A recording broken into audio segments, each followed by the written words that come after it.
Good morning guys! Yan, andito na naman tayo at nasa may kalsada na naman. Samahan nyo ako ngayon sa biyahe natin, West Wind. Diyan po tayo ngayon babiyahe sa Lancaster, West Wind. Pasok tayo dito. Yan. Tayo ay kalalabas lang ng planta at ang lugar na ito guys ay sa mga susunod ay baka wala na itong kalsadang ito dahil ito ay sakop ng gagawing SM Gentrias. Yan. Itong kalooban na ito. Yan. Kung nakikita nyo itong tinatakbuhan natin ito. Yan. Yung paligid po na yan. Mapapansin nyo may mga yero dyan sa gilid na kulay blue. Malapit sa may open canal. Yan. Ito po yung gagawing SM Gentrias. Diyan po tayo dadaan ngayon papuntang West Wind. Kung makita nyo yan sa may kanan natin, yan yung ginagawang crane sa taas at may tinayo na silang silo. Ayun dalawa. Yan. Yung po yung pagka magbubuhos gamit yung silo na yon. At ito nga ang kalsada nito ay sakop ng gagawing SM Gentrias. Napakalawak po nito, yan. Kung mapansin nyo, yan, may yero po na yan. Paikot po ito. Yan yung may yero. At kapag lumampas po tayo dito sa kalsadang ito. Yan. Bali itong kalsada na ito yung magiging main road galing ng open canal, papasok. Yan po yung magiging main road. Papasok dito. At pagka tumawid po tayo dito, sa may kulay blue na ito ay magiging federal land. Yan, marami pong itatayong business, yung mga business company. Kasama dyan yung may mga park. Yung park dito sa may bandang dito ng oval na ito. Dito siya itatayo. Yan, sa lugar na ito. Yan. Mapapansin niyo yan, yung may yan, billboard. Yan. Sa lugar na ito, dito ang alam ko na park sa may kanan na ito. Yan. Itong lugar na ito. Dito tatayo yung park niya. Tapos magkakaroon ng mga hotel, restaurant nata dito sa lugar na ito. Yan. Pero syempre abangan natin yung paggagawa nila dito. Ito yung dinadaanan papuntang West Wind. Yan. At papasok nga tayo. Galing tayo ng labas sa may planta. Yan. Papasok lang. Malapit lang yung West Wind dito. Pagka pumasok kayo dito, dire-diretso, galing dyan sa may open canal. Yung iba kasi naliligaw dito Pagdating dito sa may kantuhan, kumakaliwa bigla. Pagka po kayo ay papuntang Lancaster Square, yan. Kakanan po kayo sa may kantuhan dito. Pagka po kayo ay kumaliwa, yan, papunta po yun ng Zone 2. O kaya pagkaliwa nyo po dito sa may intersection dito, pag tumawid kayo dyan at kumaliwa ay papunta kayong MS12, MS11, yan, MS13 ang alam ko, meron din doon. At saka ayun yata 10, 12, 11 saka 13 hinado doon na MS. Yan. Pagka tumawid po kayo dyan, yan, papunta po yan ng MS12, 13, 11 at 10. Yan. Dito po tayo sa kanan sa lugar na ito. Yan. Pagka sa lugar na ito, diretso kayo. Ito po ay papunta naman ng intersection ng Navarro. Yan. Syempre, ito na sa may kanan na ito. Yan. Kasama po yung kanan na yan sa gagawin ng federal land. Sa may kanan na yan. At dito naman sa may diretso pang ito. Yan. May intersection din dito.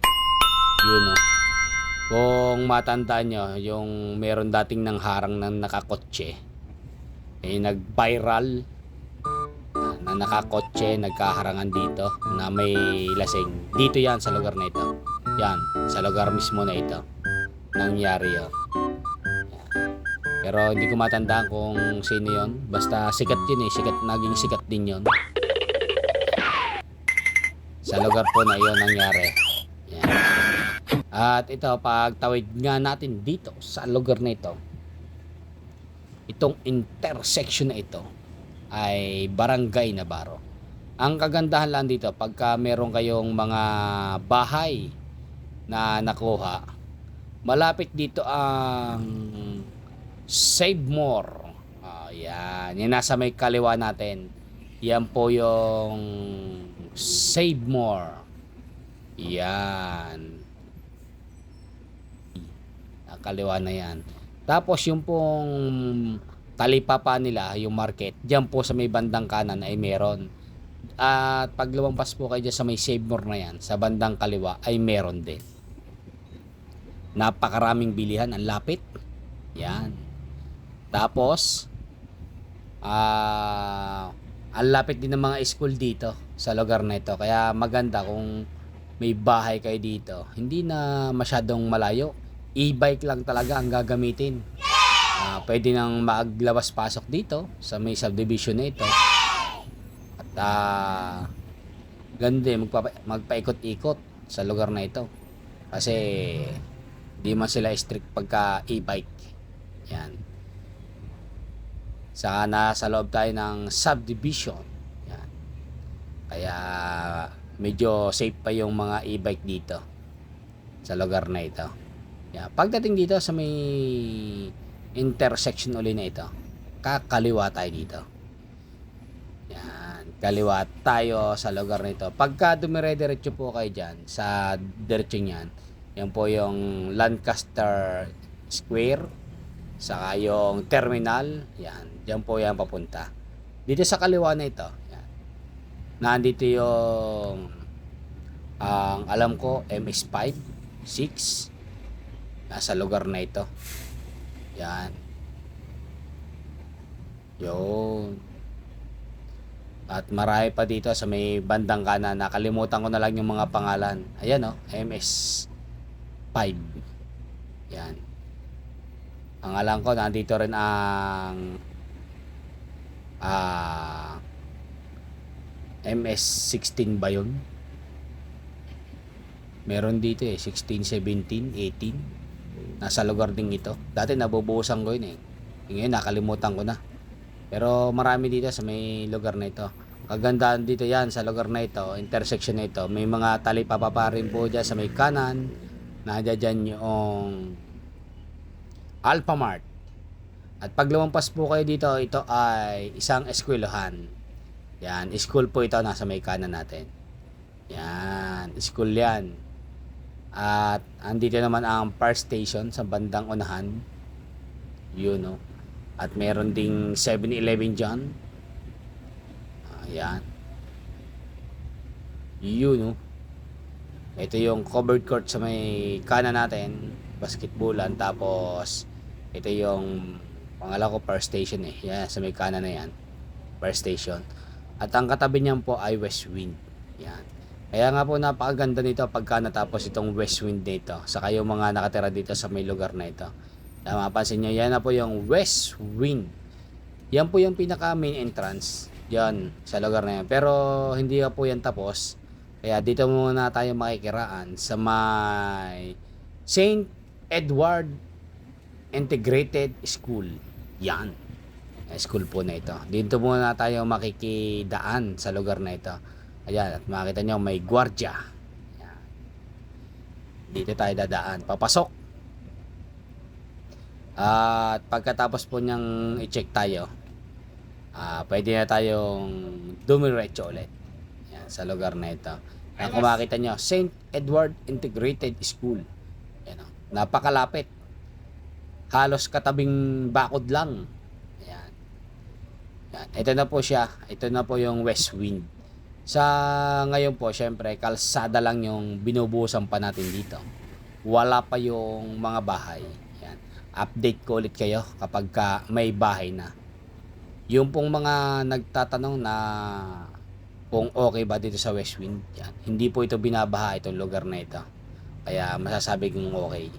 Ano, kung makita nyo, wala namang ano dito, hindi ito inabot ng Christine. Yan.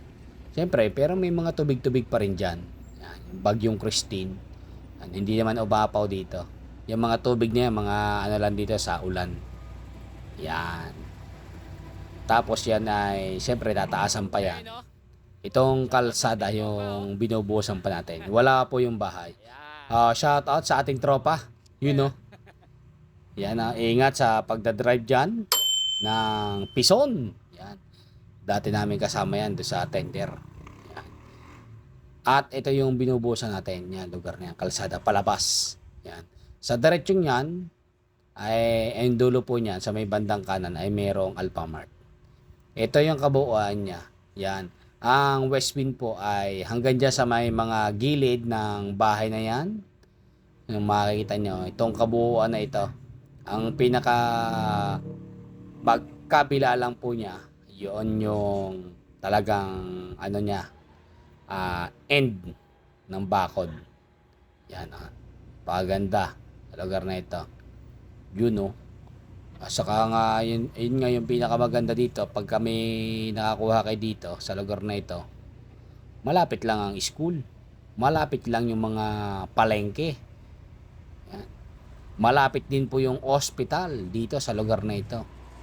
Yan. May malapit na hospital po dito. Hospital ng Imus. Kapag ka po natapos na yung tulay, napakalapit. Hospital dyan sa may palabas ng Lancaster. Paglabas nyo dyan, nandiyan na po yung isang hospital din. Kaya isa sa maganda itong lugar na ito. Saka mukhang presko pa. You know, dahil puno. Yan. Yan yung lugar. Yan. Dito tayo sa may itaas ng ating mixer. Yan, kuhanan natin dito si Babaw. Yan, ang pinakadulo po niyan. Yan, yung lugar na yan. Yan, yan na po yung pinakadulo. Yun, no. Wala pa itong mga bahay. Yan. Kaya malawak na malawak. Yan. Yan yung mga imbornal na ilalagay naman sa ilalim. Yan.